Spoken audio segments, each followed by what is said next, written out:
Good morning and welcome to the Point.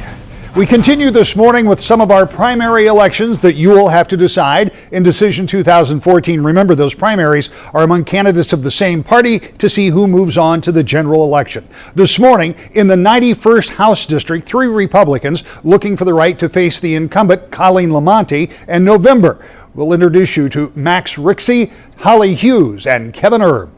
Let's start with the basics. You're running for state representative. You had to come to that decision. Why did you make that choice? Well, I believe that we need lower taxes, less government, jobs, and a reform of the judiciary. We need judicial reform badly. And Muskegon County has been in the doldrums, in the backwater economically for at least 45 years. And I'm looking towards the future for my children and everybody else's grandchildren, and we need to clean up the corrupt Muskegon County courthouse and bring jobs into Western Michigan, specifically Muskegon County.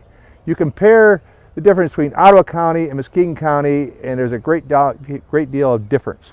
In Muskegon County, we've been in an economic backwater, as I said, for 45 years.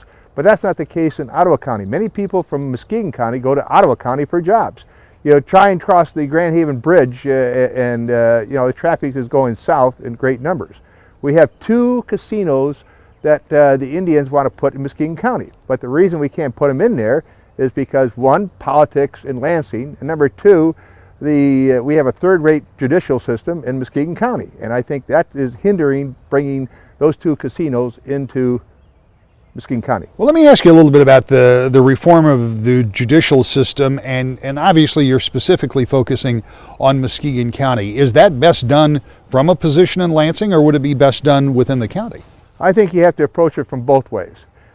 We've had this problem for, as I said, 40 years. You know, I've heard for 30 years that Muskegon County is corrupt and is full of cronyism, and I've been trying to get a divorce in this county for 5 years, and I can't seem to get even a reasonably bad divorce. And I found out that there's too much cronyism, there's political manipulations going on, and I believe that we should term limit county judges. We do it for state legislators, we should do it for county judges. Term limit our county judges, all county judges, to 3 terms, 12 years, age 60, and subject to recall. Right as it stands now, county judges are not subject to any judicial review of consequence, and intimidate. In Muskegon County, the judges intimidate people running against them. If you run against a county judge in Muskegon County and you lose, as an attorney, you can't go before that judge because he will retaliate against you. So we need seriously judicial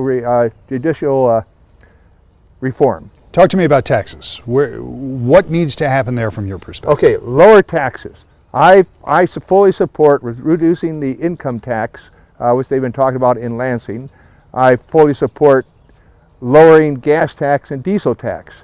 Now, we're just on the news, you've heard about the federal government doesn't have they might not have any money to return to the states.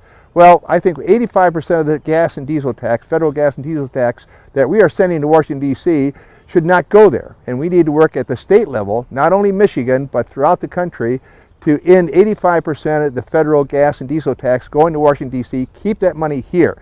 And that will save on a great many administrative fees that the federal government is taking, and greatly increase money for building Michigan bridges, rebuilding our infrastructure, and rebuilding our roads. If you reduce the income tax, that almost necessarily means that you're going to have to reduce spending somewhere. Where do you do that?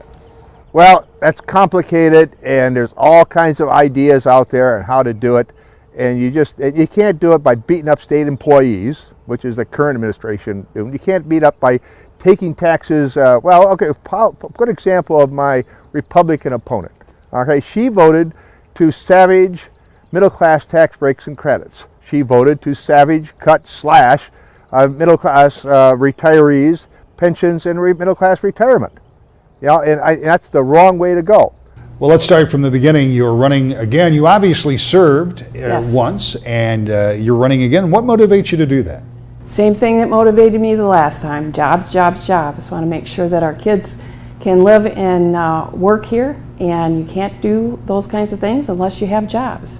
So we worked hard on jobs, passed a lot of good legislation, got rid of the Michigan business tax, And you've probably seen that the business leaders have announced that 250,000 jobs have come back to Michigan, passed budgets on time, and also, besides our own company, worked on the job fair, which you have right here, and you helped us launch 2 years ago. This is our third year for the Veterans Job Fair. Last year we had 1,000 people go through, 81 businesses. We're doing it again this year on May 16th from 10 to 2. It's a Friday, and actually we've paired up with Goodwill. They're going to do the day before an actual resume building workshop, because that was one of the things that our employers had said we needed. We have people like Alcoa Haumet at the event, and a number of large employers, anything from engineers on down to Wendy's is what we had last year. We've got some of the same people this year too. This is an interesting concept, because there are a lot of people who would say that we need more jobs here in the state of Michigan, and obviously you've talked about some of the things you've done. But at the same time, you know better than most the difficulty of running for and securing public office, particularly in this district, which has been a volatile district for the entire time that I've been covering it, for 2 decades. So with all of that well based in your knowledge, how do you motivate yourself to do it? I mean, I understand what you want to do, but I mean, the physically running for office is not easy. Yeah. I'm 4th generation Muskegon County. It's all about hometown. It's not about win or lose for me, it's win or lose for our hometown here. And I'm bound and determined to do that. That's why I worked hard on legislation to help our veterans get jobs. We've got 100,000 vets coming back to Michigan, probably more now that the Obama administration has declared that we'll have more coming back. So we need to be prepared for that. And I passed a commercial driver's license bill that the governor signed last time. Didn't stop after that. Had a number of bills that I still wanted to do, because I wanted to chair Veterans Affairs and make sure we're covered there, because any unemployment is not good unemployment for Michigan. Sat down with the House floor leader. He took a number of my bills himself. My other colleagues took bills as well, and they're passing them through. So we've not given up on that good legislation to make it happen. The problem is when you have such short limits, they lose that part of it, and so then we have higher unemployment for our veterans. Not only that, but VA benefits, we're still missing $1.4 billion annually. I think one of the highlights of when I was in office was being able to help a veteran get the surgery he needed for his neck. One good bump and he would have been paralyzed. And I'm happy to report now he had that surgery, he's supporting his family, and things are going really, really well for them. What is the next step? Let's look ahead. Obviously, you've got a primary challenge. You've got to get past that, and a general election challenge. And we will cover both of those races depending, who prevails in each of them. But from a practical standpoint, what is the next step for more jobs, either for veterans or for individuals in the state, if you're successful, or even if you're not successful? What do you think that next step is? I'm not going to stop on working for jobs for Muskegon. I have a lot of colleagues that are still in the legislature. They've been great about their time. Senator Molinar, Representative Stamas, Representative Rendon, and so forth. The list goes on.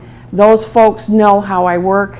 They know when I come in and make sense about which bills will help us catch up to our surrounding states, because right now the state of Illinois and Wisconsin are ahead of us in helping job transition for our veterans. They need to be able to benefit from the experience that they got when they were serving for us and our country. So we'll start with the basics. What made you decide to get into this race? Well, I enjoy politics. I was mayor for a couple of years and really enjoyed it, and that's kind of always been a desire to get more involved in local politics, and I enjoyed it so much I thought that I would try to run for state representative. I'm always interested when people decide to run, because in your case you've already served, so you have some idea the demands that are put on people, how often the phone can ring and what people expect. But running in a district with thousands of voters is a big undertaking, and that must have taken some consideration. I know it's early on, but how big of an undertaking is it to run for state representative? I think that's yet to be seen. I don't know. I'm kind of up for the challenge. I think it'll be fun to get out and talk with people and go door to door and just have the opportunity to meet people that I'll be representing. Talk to me about what it is as a state representative that you would like to accomplish, and or what your philosophy on state government is. Well, I have three main focuses when I'm state representative, and that will be to work with local economic development agencies that we already have in place to help really recruit business to our area, because that is it's kind of lacking right now. Another one is to work with local school boards and the colleges, and to really help develop the high school graduates, to keep them here, to get them graduated from college. And then the third thing, I think that's on everybody's mind, is as roads. We need funding for roads to make sure they're taken care of. You don't have deep knowledge of the state budget, I assume, on a line-by-line basis, because most of us don't. It's a $50 billion complex piece of work and legislation. But in general, when you talk about more funding for roads, do you have any idea where that money would come from, or are you suggesting that you find the money in the existing structure? Well, I think that there's already structures in place. I just don't think it's filtering the way it should. With the gas tax and different things like that. When you talk about one of the other economic issues, and everybody that's running this district talks about economic development, they talk about jobs, and it's no secret that Muskegon County has lagged in that area. One of the candidates I talked to said, just look across the border in Ottawa County, side by side, but vastly different when it comes to employment, income, and those kind of things. What kind of things do you need to do to turn that around? Well, I think just to get out and talk with the businesses that already exist, and to try to get them to keep their facilities here.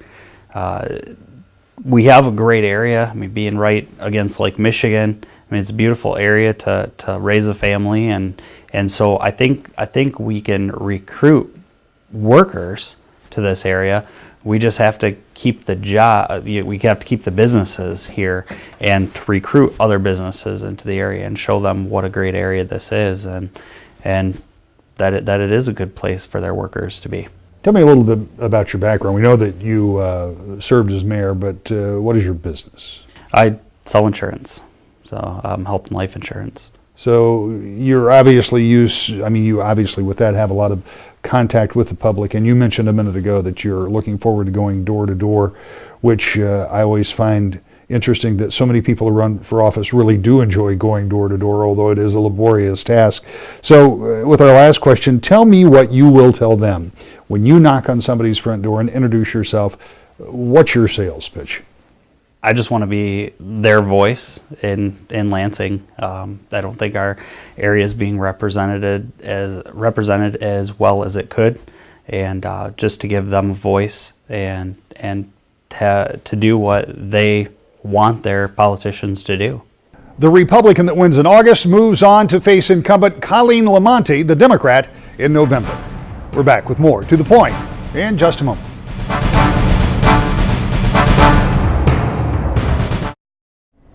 Welcome back to the Point and another primary race, this time in the 86th House District, that's Kent and part of Ionia County, where Republican Lisa Postumus-Lyon is the incumbent. She faces challenger Angela Regas. Why did you decide to get in this race at this time? Well, my opponent's voting record over the past couple of years has not been conservative, and I feel that we have not had a strong conservative public servant in the 86th district. I love the 86th district. Well, talk to me for a moment about quantifying what's not conservative about your opponent's voting record. Well, she supported Medicaid expansion, and Common Core is a big issue in our district. We have some of the best schools in the state, academically, athletically, and extracurricular activities. We're at the top. And Common Core is a big issue. Common Core is the Obamacare of education. It limits choice. It ties the hands of the teachers and the parents. it limits the teacher's ability to teach on an individual basis. And it silences the voice of parents. If you made it through the primary and through the general election and got to Lansing, what do you think you could do in terms of Common Core? Because as of now, it is already in place. Sure. Do you think it's something that can be repealed? I do believe it can be repealed. It can be defunded, essentially. I believe that the control of the schools needs to be in the local communities. No one knows how to educate our students better than the faculty, the educators, the administrators, and the parents. When you look at the district that you hope to represent, in addition to those issues and the current representative in that district, what else do you see as the big concerns? What else do you want to work for in Lansing to help that district? As I go around the state and talk to people in different districts, there are all kinds of different issues. Some places talk about economic development, some talk about agriculture. One of the big things we hear a lot about is roads. Are some of those the concerns that you hear from the folks that you would like to represent?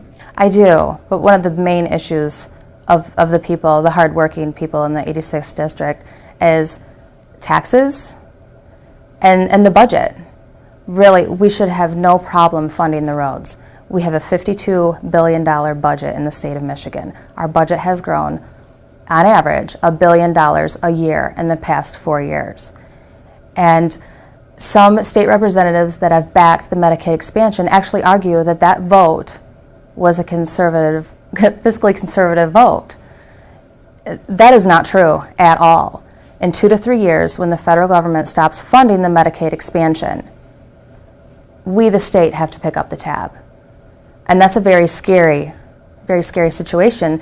As you know, we are funneling most of the middle class into the Medicaid expansion. As we raise the income level to qualify for the expansion, with the Obamacare, you've got businesses that are cutting back hours. It's going to be a very scary situation in 2 to 3 years. And I think for them to argue that that vote was fiscally conservative is very false and very misleading. Because as in 2 to 3 years, when everything starts to crash down on us, they will no longer be in office. So we can't even hold them accountable. I feel we need to act now. When you look at Medicaid expansion, another one of the issues you mentioned, as you point out, it's already passed. Yes. And according to the governor, I talked with him this week, and maybe as many as a couple 100,000 people have already signed up in that expansion mode. And I asked one of the candidates in the last week or so the same question. If you were successful and tried to repeal, as I assume you would, the expansion of Medicaid, what would happen to those people that have already gone on to the system? Well, that's a big problem with Obamacare as a whole. I mean, at the federal level, they need to repeal Obamacare. It is crushing the middle class. It has raised our premiums, and it's just hurting Americans as a whole. What do you, we were talking about roads briefly, and you said you thought there was enough money to deal with roads in there.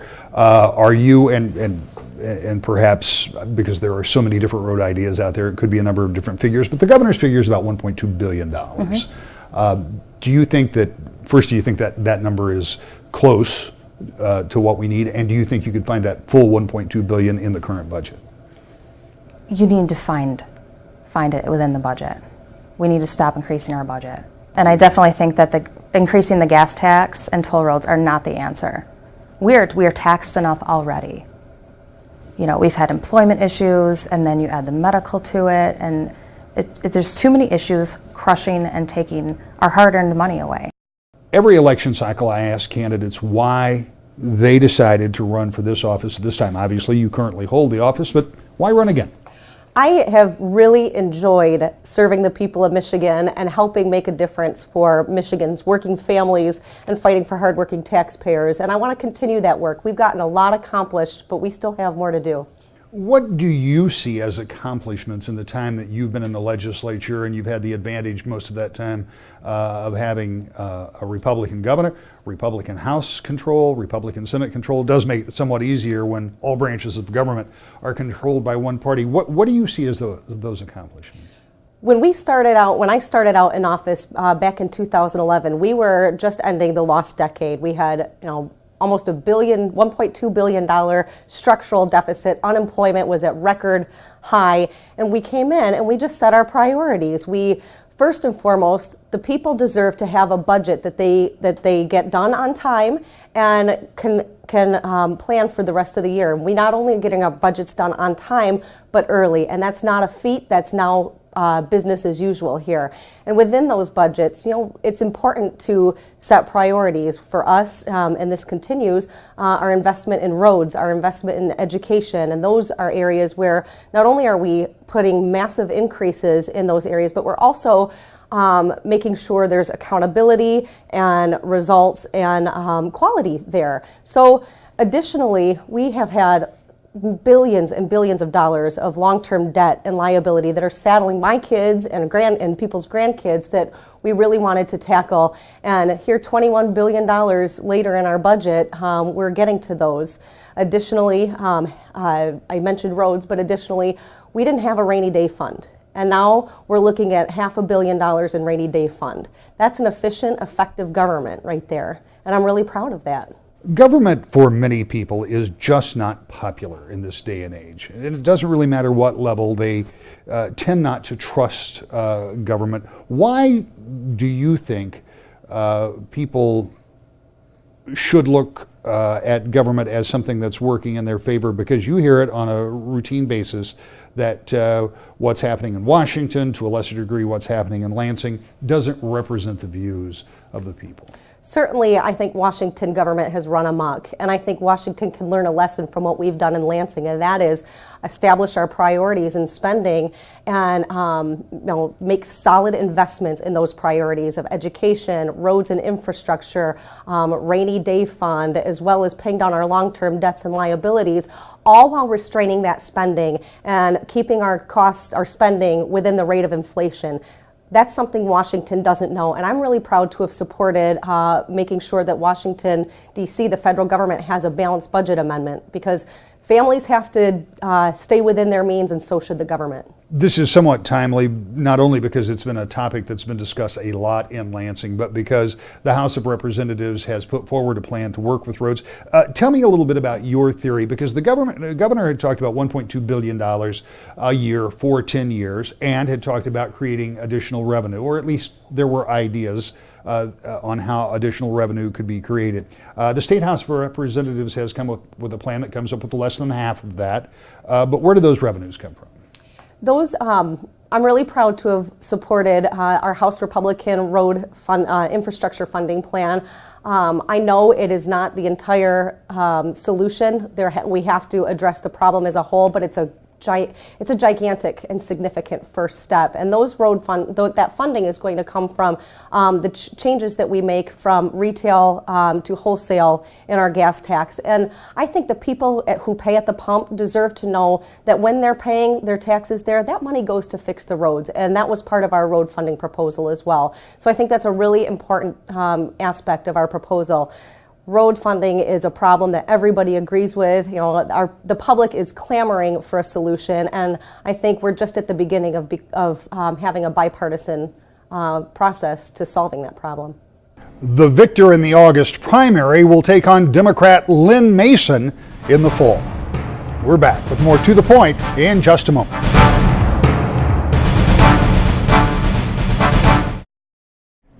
There are many more primary races to look at. Remember that during this period, we're only looking at those races where there's a contest. If somebody is unopposed, obviously, they'll automatically move on to the November election.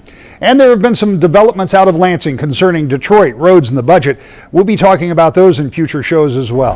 I hope you'll join us next and every Sunday morning as we take a look at the important issues to you. To the Point.